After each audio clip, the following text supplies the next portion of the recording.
निमंत्रण भेजे हुए मुझे 1 महीना हो गया। आज आई हो तो मेरी बहू की मुँह दिखाई करने। हाँ नहीं तो तुम्हें कब ना आना चाहिए था, तुमने इतना समय क्यों लगाया?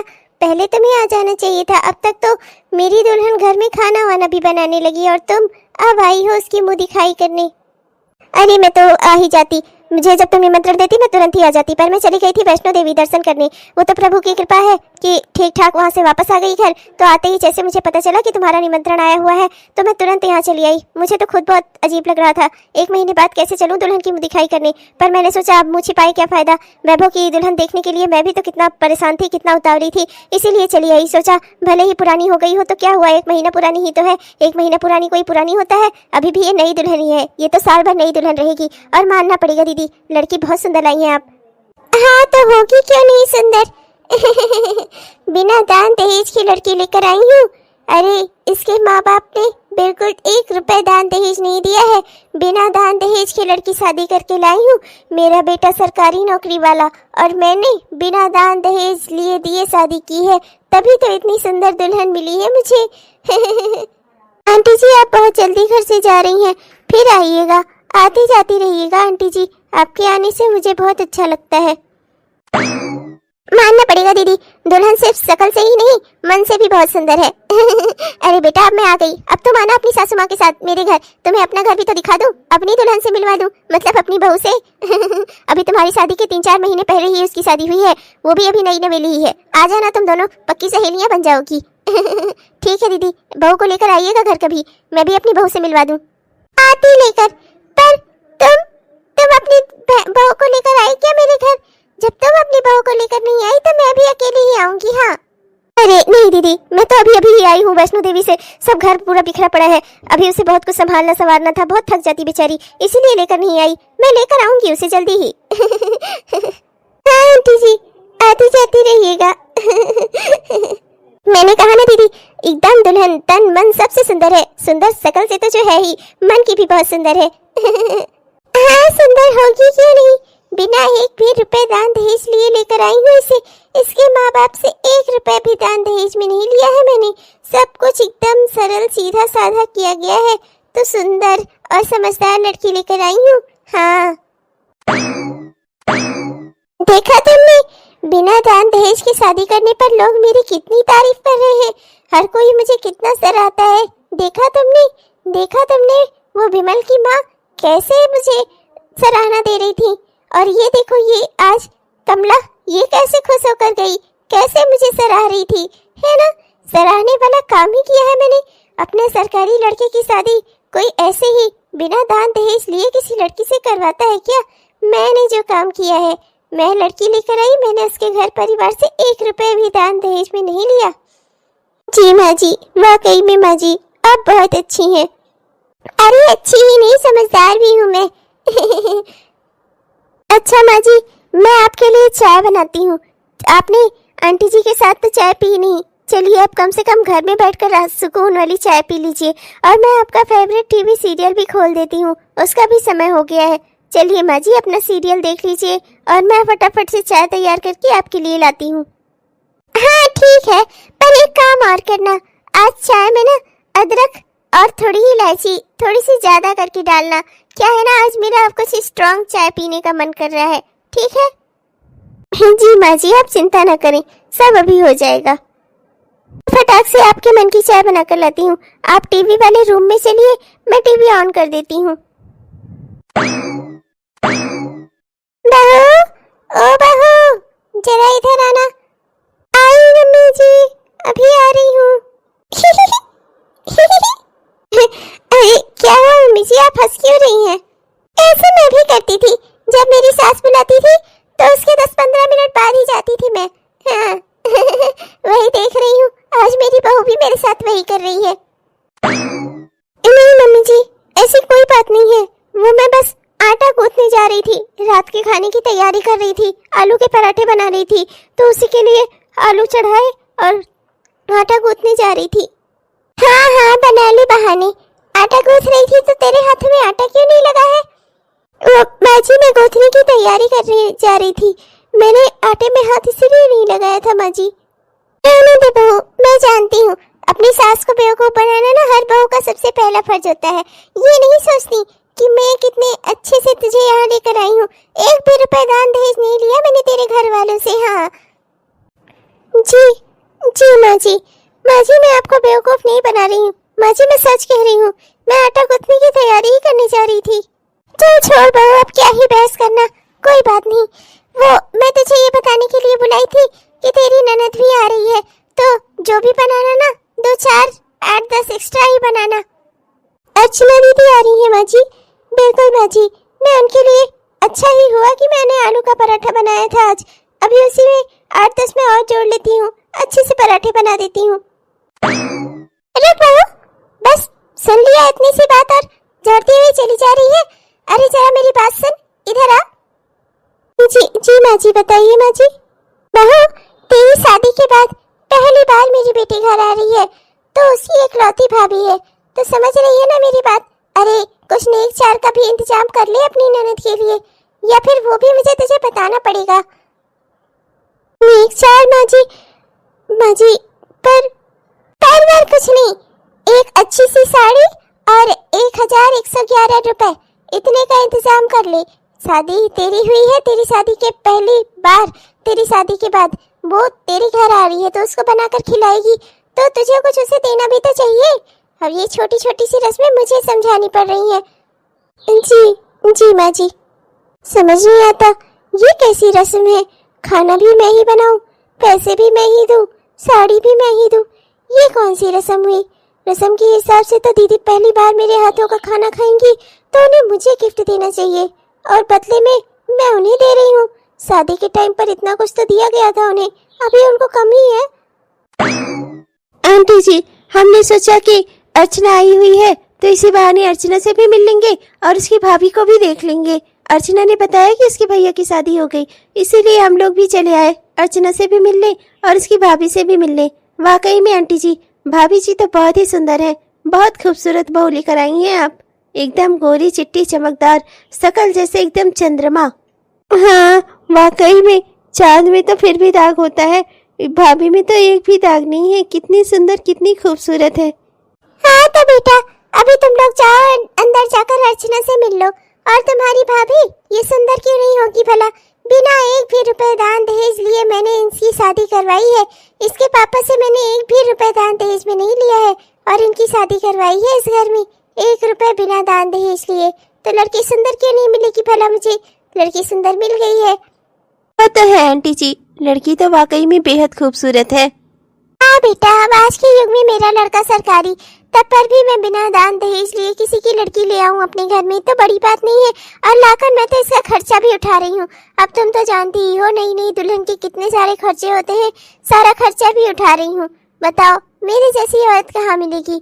मेरी जैसी सास इसको कहाँ मिलती? इसकी तो किस्मत खुल गई मेरे घर में आकर। हाँ आंटी जी, बिल्कुल सही कह रही हैं आप। चलिए हम चलकर अर्चना से मिल लेते हैं। हो बहू, सुनो जरा इधर आओ। जी माँ जी, बताइए। बहू, ये अर्चना की सहेली है ना, तुम्हारी भी नंदो जैसी ही है, तो उन्होंने भी तुम्हारी मुंह दिखाई की है। तो एक काम करना कि 500 रुपए इनको भी दे देना और इनके भी पैर छू लेना, इन्हें भी थोड़ा सम्मान मिलना चाहिए। 500 रुपए माँ जी?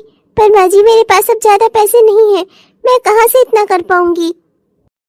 क्या है बहू? हाँ क्या है? जो भी मैं करती हूँ उसमें तुझे परेशानी ही होती है। अरे पैसे तो तुझे खूब मिले हैं, दबा दबा कर रखे हैं तूने। अरे क्या करेगी इतना बचा कर, थोड़ा खर्चा कर दे। मेरी भी नाक बच जाए, जिससे मेरे भी इज्जत रह जाए। लेकिन क्या ही कहूँ मैं, आजकल की लड़कियों को एकदम से किसी की नहीं मानती। अरे 2 4 रुपए खर्चा कर देगी तो उससे मेरी इज्जत तो बनी रह जाएगी। बिना दान दहेज के तुझे लेकर आई हूँ इस घर में। अरे थोड़ा बहुत जो खर्चा इधर उधर से हो रहा है, अगर उसमें हाथ बटा लेगी तो तेरा क्या चला जाएगा? पर माँ जी, नहीं माँ, अब मैं चलूंगी, अब मुझे जाने दीजिए माँ। बहुत दिन हो गए हैं, मुझे अपना घर परिवार भी तो संभालना है माँ। माँ चलती हूँ, मेरी सास भी मुझे याद कर रही होंगी। बेटा तो यहाँ आती है रहती है, 2 4 दिन में ही कैसे सारे दिन बीत जाते हैं पता ही नहीं चलता, और तेरे जाने का भी समय आ जाता है। बहुत दुख होता है, तू चली जाती है घर से तो बहुत तेरी याद आती है। हाँ माँ, पर मेरा जाना भी तो जरूरी है। अच्छा माँ, मैं चलती हूँ। फिर आइएगा दीदी, आती जाती रहिएगा। आपके आने से बहुत अच्छा लगता है, घर भरा भरा सा लगता है। रुक जा बेटा, जरा वही रुक जा। बहू, ये क्या है? ननद जा रही है और तो उसे कुछ दे नहीं रही है। अरे तेरी इकलौती ननद है, जा उसे कुछ देकर आ। तेरा फर्ज बनता है उसे देना, जा। माँ जी, पर मैं कहाँ से और क्या दूं? मुझे तो कुछ है ही नहीं मेरे पास, मैं क्या दूं? है ना भाभी आपके पास, अगर आप देना चाहो तो। भाभी, आपके पास वो सोने के झुमके हैं ना जो आप लाई थी, दिखा रही थी। आप वो सोने के झुमके ही दे दो मुझे। आपकी शादी के बाद मैं पहली बार इस घर में आई हूँ, आपको मुझे कुछ तो देना ही चाहिए, है ना भाभी? तो आप मुझे वो झुमके ही दे दो। पर वो झुमके तो मेरी शादी के पूजा वाले सामान के हैं, उन्हें मैं कैसे दे सकती हूँ? आप कुछ और ले लीजिए दीदी, कोई साड़ी ले लीजिए, कुछ और ले लीजिए, मैं आपको पैसे दे देती हूँ 1100 रुपए। बस कर दो, वो कहने क्या तो अपने मायके से लेकर आई है। अरे वो झुमके हमी ने तो तुझे बनवा कर दिए हैं, और अगर मेरी बेटी मांग रही है तो उसे नहीं दे सकती क्या? दे दे, तेरा क्या चला जा रहा है? अरे और कुछ तो तुझसे निकल नहीं रहा है, जो कम से कम हमने दिया है उसी में से दे दे। बड़ी आई है, अपना तो मैंने तुझे बिना 1 रुपए पे दान दहेज लिए तेरी शादी इतने बड़े घर में करवा दी। सरकारी नौकरी वाले लड़के से शादी कराने की तेरे माँ बाप के पास औकात भी थी, हमने पर की। पर तुम इतनी लालची निकलोगी मैंने सोचा ही नहीं था। मेरी बेटी अगर झुमके मांग रही है तो दे क्यों नहीं देती? क्या करोगी रखकर? हाँ भाभी, देना हो तो झुमके ही दे दो, वरना मैं जा रही। अब खड़ी क्या हो जाओ, जाकर लेकर आओ। ओह वाह, ये झुमके तो वाकई में बहुत सुंदर है। मेरे भैया ने काफी सुंदर झुमके बनवाए थे। मैं मांगती तो वो कभी न देती, ऐसे माँ ने मुझे दिलवा दिए। अच्छा माँ, मैं चलती हूँ अब। बहू, तुम्हारी ननद होकर अगर वो कुछ मांग रही है तुमसे, तुम दे नहीं सकती क्या? ऐसा करना चाहिए तुम्हें। वो तो अगर मैं डॉक्टर तुम्हें से झुमके न दिलाए होते तो तुम उसे झुमके ही न देती। अरे तुम्हारी ननद है इकलौती, वो दे नहीं सकती क्या? मैं तो तुमसे बिना दान दहेज लिए तुम्हारी शादी इतने बड़े घर में करवा दी मैंने। मेरा दिल सोचो, अपने इतने काबिल बेटे की शादी कोई माँ अपनी इस तरह की बहू से करवाती है क्या, जो 1 भी रुपए दान दहेज लेकर ना आए? फिर मैंने वो काम किया। तुम्हें भी रिश्ते नाते समझने चाहिए फिर, जैसे मैं समझती हूँ। जी माँ जी। और एक बात बता दो बहू तुम्हें, अगले हफ्ते मेरी बेटी के घर में कथा का आयोजन है, तो उसके पूरे परिवार के लिए कपड़े लत्ते वगैरह वगैरह सब जाएगा।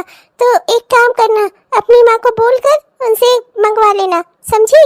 कह देना कि पूरे परिवार का, हमारे पूरे परिवार का और मेरी बेटी के पूरे ससुराल वालों का, सबका कपड़ा अपड़ा भेज देंगी। और हाँ, उसके साथ में आटा और दाल और चावल भी जाएगा, तो अपनी माँ को बोल देना कि वो भी भिजवा दे। माँ जी, इतना सब कुछ मेरे घर वाले कैसे कर पाएंगे? माँ जी, आप तो जानती ही हैं मेरे घर में स्थिति कुछ अच्छी नहीं है। पापा भी रिटायर हो चुके हैं, इतने सारे पैसे नहीं है हमारे पास, और पूरे घर का कपड़ा, यहाँ के पूरे घर का कपड़ा और दीदी की पूरे परिवार का कपड़ा, उनके यहाँ भेजने के लिए अनाज, इतना सब कुछ मेरे घर से ही क्यों माँ जी? लो अब सुनो, तो क्या रिश्ते नाते निभाने के लिए मैं पंडित बुलाऊं या पड़ोसियों को? हाँ, अरे रिश्ता जुड़ता है तो इतना सब कुछ देना लेना पड़ता है। वैसे भी मैंने इस शादी में 1 भी रुपए दान दहेज नहीं लिया है तुम्हारे घर वालों से, तो उनको तो एहसान मानना चाहिए भाई मेरा। पर अब जो रिश्ते नातेदारी है उसमें जो चलता है देन लेन, वो तो करना ही पड़ेगा ना। तुम तो ऐसे बता रही हो जैसे कुछ दिया लिया ही ना जाए, बस रिश्ते नातेदारी चलती रहे। दहेज नहीं मांग रही हूँ मैं, अरे जितना रिश्तेदारों में चलता है उतना ही मांग रही हूँ, जो लिया दिया जाता है वही मांग रही हूँ। क्या देना भिजवा देंगी? ये क्या ही बात है, माँ जी हरदम कहती हैं बिना दान दहेज की शादी कर ली, बिना दान दहेज की शादी कर ली। अरे जब से मेरी शादी हुई है इस घर में, तब से मेरे मम्मी पापा किसी न किसी चीज के लिए कुछ न कुछ दे ही रहे हैं, और जब होता है तब माँ जी कुछ न कुछ उनसे मंगवाती ही रहती हैं और कहती है मैंने बिना दान दहेज की शादी कर ली। और आज तो गजब ही इन्होंने दीदी की सहेलियों के सामने कहा कि मेरा खर्चा भी उठा रही हैं। अरे ऐसा मैंने क्या ले ही लिया है? मैं अपने मायके से जो लेकर आई थी वही सब सामान तो मैं अभी उसी सबसे तो काम चला रही हूँ। आज तक एक दिन भी शॉपिंग पर नहीं जा पाई, शादी को मेरे 1 महीने से ऊपर हो रहा है। पर ये माँ जी मुझसे ऐसे बातें करती हैं, मेरे साथ ऐसा व्यवहार करती हैं, क्या ही कहूँ मैं।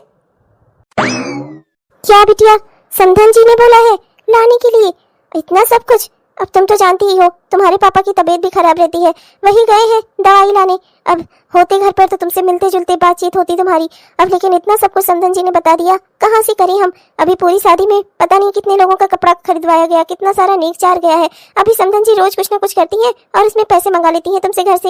अरे नेक चार का नाम पर तो उन्होंने हमसे इतना ले डाला है कि इतने में तो दहेज देकर तुम्हारी शादी कर देते हम। क्या ही कहा जाए समधन जी को। हाँ माँ, पर अब मैं करूँ क्या?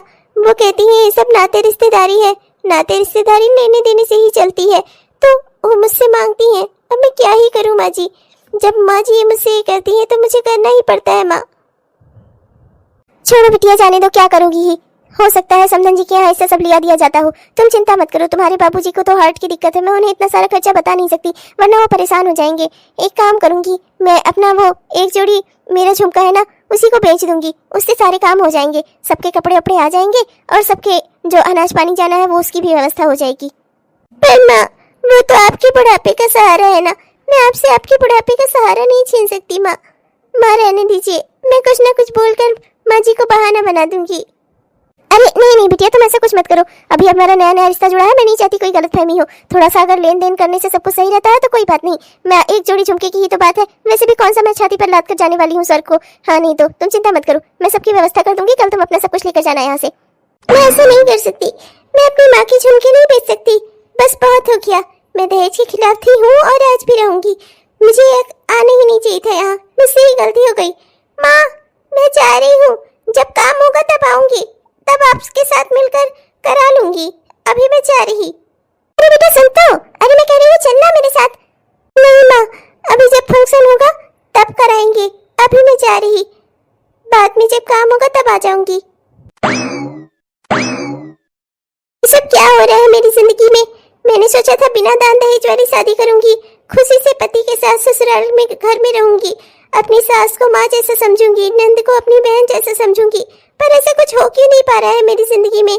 सासू माँ ने मुझे बिना दान दहेज के शादी तो कर ली, पर हर बार वो मुझसे किसी न किसी बहाने से मायके से पैसे मंगवाती ही रहती हैं, और मैं भी बेवकूफ़ जैसे मायके से पैसे ले जा कर देती रहती हूँ सासू माँ को। मैं ऐसा क्यों कर रही हूँ? मुझे आज उनसे बात करनी होगी, बहुत हो गया अब। पर मैंने पिछली बार भी तो बात की थी, उन्होंने कहा जो माँ कहती है वो सही ही होता है, माँ को नाते रिश्तेदारी का ज्यादा ज्ञान है, पर इतना ज्ञान तो मुझे भी है। देना लेना हर रिश्ते में गलत ही है, थोड़ा बहुत लेन देन हो गया, मेरी शादी को 1 महीने से ऊपर हो चुका है और अभी भी अगर देन लेन चल ही रहा है तो कब तक देंगे मेरे घर वाले? बस बहुत हो गया, अब अगर आज उन्होंने मेरी बात नहीं मानी ना तो मुझे कोई ठोस कदम उठाना होगा फिर। अरे आरोही तुम रुको, कहाँ चली जा रही हो? अरे निधि तुम कैसी हो? मैं तो अच्छी हूँ, बस घर ही जा रही थी अपने ससुराल। ओह अच्छा, हाँ हाँ तुम्हारी शादी हो गई, मैंने सुना है तुम्हारा घर परिवार बहुत अच्छा है, तुम्हारी सास ने बिना दान दहेज लिए तुम्हारी शादी करवाई इस घर में। वो क्या है ना कि तुम्हारी नंद की सहेलियां कुछ मेरे मोहल्ले में रहती हैं, उन्हीं लोग आकर बता रही थी और बता रही थी कि नई दुल्हन के खर्चे भी उसका ससुराल वाले उठा रहे हैं, इतने सारे खर्चे हैं तुम्हारे, वो सब भी तुम्हारे ससुराल वाले उठा रहे हैं, और बिना दान दहेज के उन्होंने तुमसे शादी भी की है। वाकई में बहुत अच्छे लोग हैं, आज के जमाने में ऐसे लोग कहाँ मिलते हैं, वाकई में तुम बहुत लकी हो। हाँ अच्छा ठीक है, मैं चलती हूँ, मुझे जरा देर हो रही है, फिर मिलूंगी, दोपहर बहुत ज्यादा है, बहुत तेज धूप हो रही है, फोन पर बात करूंगी मैं तुमसे। Okay bye. तुम मुझसे देन लेन की बात कर रही हो, अब देन लेन के बारे में मैं क्या जानूं? नाते रिश्तेदारी में जो चलता होगा माँ वही बोल रही होंगी, मेरी माँ कुछ एक्स्ट्रा नहीं लेती किसी से। उन्होंने तो तुम्हारी शादी भी मुझसे बिना दान दहेज लिए करवाई, जबकि मैं तो सरकारी था। माँ चाहती तो तुम्हारे घर वालों से दहेज ले सकती थी, पर मेरी माँ ने नहीं लिया ना, और तुम उन पर अब इल्जाम लगा रही हो कि वो तुमसे रोज कुछ ना कुछ मंगाती हैं। अरे जो देन लेन में जरूरी होगा रिश्ते नातों में, बस वही उतना कराती होंगी। मानती हूँ कि माँ जी ने मुझसे बिना दान दहेज लिए शादी की है, पर मैं भी कोई अपने घर में बेकार बैठी हुई लड़की नहीं थी, मैंने भी पढ़ाई लिखाई की थी, और इसी बेसिस पर मैंने भी कसम खा रखी थी कि मैं शादी करूंगी तो सिर्फ ऐसे इंसान से जिसने मुझसे दान दहेज ना लिया हो मेरे मम्मी पापा से। इसीलिए आपके रिश्ते को मैंने एक्सेप्ट किया बिना कुछ जाने बूझे। और आपकी माँ रोज मुझसे किसी न किसी बहाने से घर से पैसे मंगवाती ही रहती है। मैं क्या करूँ, मैं परेशान हो गई हूँ, मेरे घर वालों के पास इतना नहीं है। अब आपकी दीदी के घर में कथा का आयोजन होना है और माँ जी उसके लिए मेरे घर से पैसे मंगवा रही हैं, रुपए पैसे कपड़े अनाज सब कुछ मेरे घर से आएगा, आप लोगों के लिए भी, और दीदी के ससुराल वालों के लिए भी। ऐसे रीति रिवाज तो मैंने आज तक नहीं सुने। अगर कुछ देना है तो इस परिवार को दीदी के परिवार को देना चाहिए ना। मेरे परिवार को दीदी के परिवार को और आपको देने की कहाँ से औचित्य बनता है? मुझे तो ऐसा कुछ समझ में नहीं आता। ऊपर से माँ जी सबको कहती हैं कि मेरे खर्चे उठा रही हैं। अरे ऐसे खर्चे मेरे हैं ही क्या?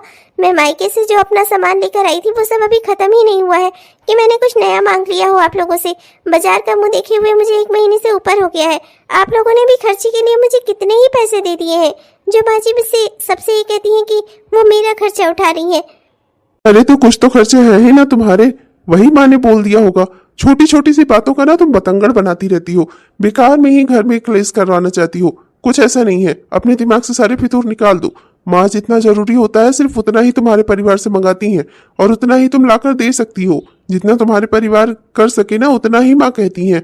अब भाई नाते रिश्तेदारी में कपड़े अनाज ये सब कुछ चलता है जब लड़की के घर में कहीं कथा वथा होती है। तो मैं ठीक से नहीं जानता, पर अगर माँ कह रही है तो होता होगा। बेकार है, इस आदमी से बात करना ही बेकार है। ये खुद पागल है या मुझे पागल कर देगा। बेकार है इससे बात करना। अच्छा चलो जा रही हो तो 1 कप चाय बना कर लेती आना। बस यही है, बेड पर बैठे बैठे चाय बना लाओ, ये बना लाओ, वो बना लाओ, डालते रहो एक के बाद एक इसके मुंह में। बाकी जिंदगी में क्या हो रहा है इससे इसको कुछ लेना देना नहीं है। मेरी ही किस्मत फूटी थी, ऐसा आदमी, ऐसा पति और ऐसा ससुराल लिख दिया भगवान ने। मैंने कहा था बिना दान दहेज के सम्मान करने वाला ससुराल हो, और ये बैठे रहो, पिलाती हूँ अभी चाय तुम्हें मैं। ये सब क्या है बहू? ये सब क्या है? हाँ, इस सुबह से तेरे पार्सल आने के लिए रुक ही नहीं रहे। एक के बाद एक पार्सल आता जा रहा है, एक के बाद एक पार्सल आता जा रहा है। आखिर इतना तूने क्या मंगा लिया है? हाँ, सब सारा सामान तूने एक दिन में ही ऑर्डर कर दिया। सुबह से लगभग मैं 5 से 6 हजार रुपए खर्च कर चुकी हूँ। अभी और पार्सल आ रहे हैं क्या तेरे? और इसमें ऐसा मंगाया क्या है? जरा मैं भी तो देखूं। माँ जी, मेरे कुछ जरूरी सामान है, मेरे अपने पर्सनल खर्चे हैं, वही मंगाए हैं मैंने। पर्सनल खर्चे? अरे 5 से 6 हजार का सुबह से हो गया तेरा पार्सल और अभी ये तेरा पर्सनल खर्चे है?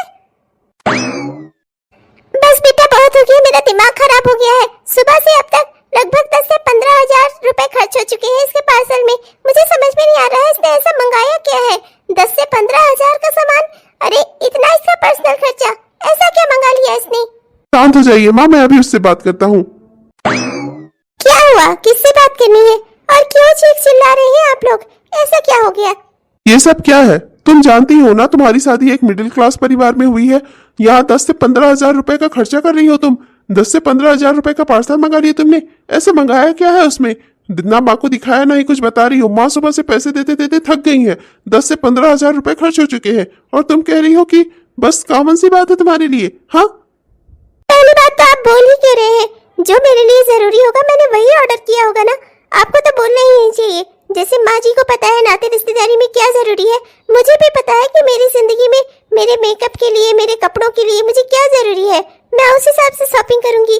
जैसे माँ जी बताती हैं कि मुझे किसको क्या लेना देना है रिश्ते नातेदारी में, वैसे ही मुझे भी तो पता है कि मुझे अपनी जिंदगी में क्या लेना है, क्या खरीदना है। तो इसमें इतनी बड़ी बात क्या हो गई? माँ जी अपने मन से मुझसे लेन देन करवा सकती है, मैं अपने मन से अपनी शॉपिंग भी नहीं करा सकती। और वैसे भी माँ जी लोगों को बोलती ही है ना, नई नवीली दुल्हन के कितने ही खर्चे होते हैं। माँ जी वो सारे खर्चे उठा रही हैं। और हाँ, साथ ही साथ आपकी माँ जी, मतलब आपकी माँ, ये भी तो बताती हैं लोगों को, बिना 1 भी रुपए दान दहेज लिए इन्होंने मुझसे शादी की है, आपकी करवाई है। हाँ नहीं तो हाँ तो कोई गलत कहती हूँ क्या? मेरा बेटा सरकारी है, फिर भी मैंने तेरी शादी बिना 1 रुपए दान दहेज लिए इससे करवाई है। और तो माँ जी, तो मैं भी अपने घर में पढ़ी लिखी थी और आप ना करवाती अपने बेटे की शादी तो कोई और करता, क्योंकि मैंने तो ये कसम खाई थी ना कि मैं बिना दान दहेज लिए दिए वाले इस लड़के से ही शादी करूंगी। तो मैं आपके घर में शादी करके आई क्योंकि आपने मेरी शर्तों को पूरा किया। मैं भी कोई अपने घर में बेकार बैठी नहीं थी। और माँ जी, लेन देन के नाम पर आपने जितना मेरे घर परिवार से निकलवा लिया है ना, इतने में तो वो दान दहेज देकर मेरी शादी कर देते। और अभी हमारी शादी को 1 महीने से ऊपर हो गया, पर आज भी आपका लेन देन रुक नहीं रहा है माँ जी। अब बस बहुत हो गया। आपको पता है ना, आपकी हैसियत आप मुझे समझा रही हैं, मेरे घर वालों की हैसियत आपको नहीं पता क्या? आप क्यों जानबूझकर अपनी बेटी के ससुराल वालों को इतना सारा कपड़ा, अनाज सब कुछ भिजवा रही हैं? आप अच्छे से जानती हैं माँ जी, उनको देने का फर्ज मेरे घर वालों का नहीं है, आपका है। पर आप अपना खर्चा बचा रही हैं। आप अपना खर्चा बचाने के लिए मेरी माँ से लेना चाह रही हैं सब कुछ। मुझे सब पता नहीं है माँ जी। अरे लेन देन मैंने भी देखा है माँ जी। मैं कोई छोटी दूध पीती हुई बच्ची नहीं हूँ, मुझे सब पता है। अगर आपके सम्मान में कुछ बोलती नहीं तो इसका ये मतलब नहीं है कि मैं जानती नहीं हूँ। माँ जी, आपकी बेटी के साथ भी अगर ऐसा ही हो तब आपको कैसा लगेगा? आपकी बेटी के ससुराल वाले अगर उससे इसी तरह की डिमांड करें कि वो अपने नंद के घर में, उसके घर की पूजा में सारा लोगों के कपड़े भेजे, अनाज भेजे, तो आपको कैसा लगेगा माँ जी? क्या भेजेंगी आप यहाँ से? माँ जी, बिना दान दहेज लिए आपने शादी तो कर ली, पर आप ये भूल गई कि आपके मन के अंदर का लालच वो कभी खत्म हुआ ही नहीं। किसी न किसी रस्म के बहाने मेरे घर वालों से कुछ न कुछ आप निकलवाती ही रही माँ जी। बस बहुत हो गया, लेकिन अब मुझे आपके घर में नहीं रहना माँ जी। आपने बिना दान दहेज के ही शादी तो कर ली, पर आप मुझे अपनी बहू बना नहीं पाई। आपको मुझसे दान दहेज चाहिए ही चाहिए। और आप तो मेरे पति थे। आपसे मैंने कितनी बार ये सबको समझाने की, सही करने की कोशिश करने के लिए आपसे कितनी बार कहा, पर आपने कभी भी इस ओर ध्यान ही नहीं दिया। आपने समस्या को सिर्फ ये सोचकर जाने दिया कि इस समस्या में शामिल आपकी माँ है ना। आपने कभी दोनों पक्षों को बात सुनकर उसका फैसला कराने की कोशिश नहीं की। आपने ये नहीं सोचा कि कौन सही है कौन गलत है। मुझे माँ जी को समझाना चाहिए, लेकिन नहीं, आपकी माँ जी कभी गलत हो ही नहीं सकती क्योंकि वो आपकी माँ है ना। इसलिए अब मैं इस घर में नहीं रहूंगी। और जो 10 से 15 हजार की शॉपिंग मैंने की है ना माँ जी, वो आपकी ही बेटी के ससुराल वालों के लिए है। उन्हें मैंने आप ही के पैसे से खरीदा है। आपको पता चला जितना सामान आपने मेरे घर वालों से मंगाया था, अगर मेरे घर वाले देते तो उन्हें कितना धक्का लगता। मेरी माँ के पास अभी मेरी शादी कराने के बाद वैसे ही ज्यादा पैसे नहीं बचे हैं, और आप उसमें से अभी और मांग रही हैं। कहाँ से लाएंगे मेरे घर वाले इतने पैसे? मेरे पापा रिटायर्ड है, मेरी माँ वो बेचारी, उनके पास क्या है ही। और आप जब देखो तब कुछ ना कुछ मांगती ही रहती हैं। वो सारे पार्सल मैंने घर में रख दिए हैं, आप लोग ले लीजिएगा और अपना दे दीजिएगा दीदी को। मुझे किसी से कुछ नहीं लेना देना। मैं ना यहाँ से कभी कुछ लेना चाहती थी और ना ही यहाँ कभी किसी को कुछ देना चाहती थी। अब मैं यहाँ से जा रही हूँ। नहीं आरोही, रुको, गलती हमारी है, माफ कर दो हमें, हमसे गलती हो गई। मुझे तुम्हारी बात सुननी चाहिए थी, मुझे समझना चाहिए था कि क्या गलत हो रहा है, मुझे माँ को समझाना चाहिए था। मुझसे गलती हो गई, माफ कर दो मुझे आरोही, पर प्लीज ये घर छोड़कर मत जाओ। हाँ बहू, अगर तू ये घर छोड़कर चली गई तो हमारी कितनी बदनामी होगी। अभी 1 ही महीने हुआ है शादी हुए। मैं नहीं चाहती कि लोग हम पर ताना कसें। मैं मानती हूँ कि गलती मेरी है। लेन देन के नाम पर तेरे घर वालों से कुछ न कुछ निकलवाने के बारे में ही हमेशा सोचती रही। मुझसे ही गलती हो गई, माफ कर दे मुझे बहू। मैं ये भूल गई, मेरे मन में हमेशा ये अभिमान रहा कि मैंने बिना दान दहेज के तुझसे शादी करवाई है अपने बेटे की। पर मैं ये भूल गई कि मेरे मन का लालच कभी खत्म हुआ ही नहीं। किसी न किसी त्योहार, किसी न किसी बहाने से तेरे घर वालों से कुछ न कुछ मैं निकलवाती ही रही। मेरी ही गलती है बहू, माफ कर दे मुझे। मैंने झूठी झूठी रस्में बनाई, तेरे घर वालों से पैसे निकलवाए। माफ कर दे मुझे। मैं आइंदा से ऐसा कभी नहीं करूंगी बेटा। तू वाकई सही कह रही है। अगर यही चीज मेरी बेटी के साथ होती ना, मैं तो बर्दाश्त भी न कर पाती। मुझसे ही गलती हो गई, माफ कर दे बहू मुझे। माँ जी, आपको अपनी गलती का एहसास हो गया, बस मुझे और कुछ नहीं चाहिए। आप लोगों ने अपनी गलती मान ली, बस मुझे और कुछ नहीं चाहिए। तो अब तो तुम ये घर छोड़कर नहीं जाओगी ना? नहीं जाऊंगी, और दीदी के घर के लिए जो सामान मैंने मंगाए हैं वो सारे सामान दीदी के घर जाएंगे। हेलो दोस्तों, आप सबको दिल से हमारा प्यार भरा नमस्कार। कैसे हैं आप सब? उम्मीद करती हूँ कि बहुत ही बढ़िया होंगे। आपने हमारा यह वीडियो पूरा देखा, इसके लिए आपका दिल से बहुत बहुत धन्यवाद। दोस्तों, कैसा लगा आपको? उम्मीद करती हूँ कि पसंद आया होगा। और अगर पसंद आए दोस्तों तो कृपया वीडियो को लाइक जरूर करिएगा और अपने दोस्तों को, रिश्तेदारों को वीडियो को शेयर भी जरूर करिएगा दोस्तों। और हाँ दोस्तों, अपने प्यारे प्यारे कमेंट्स तो हमें जरूर लिखिएगा। आपके प्यारे प्यारे कमेंट्स का ना हम दिल से इंतजार करते हैं दोस्तों। और हाँ दोस्तों, जिन भी दोस्तों ने अभी तक हमारे इस चैनल को सब्सक्राइब नहीं किया है, कृपया सब्सक्राइब कर लीजिए दोस्तों। सब्सक्राइब करके वो बेल आइकन दबाकर और नोटिफिकेशन को ऑन कर लीजिए, जिससे हमारे इस तरह के वीडियोस आप तक हर दिन पहुंचते रहे। तब तक के लिए चलती हैं दोस्तों, मिलूंगी आपसे कल के वीडियो में। तब तक के लिए बाय बाय।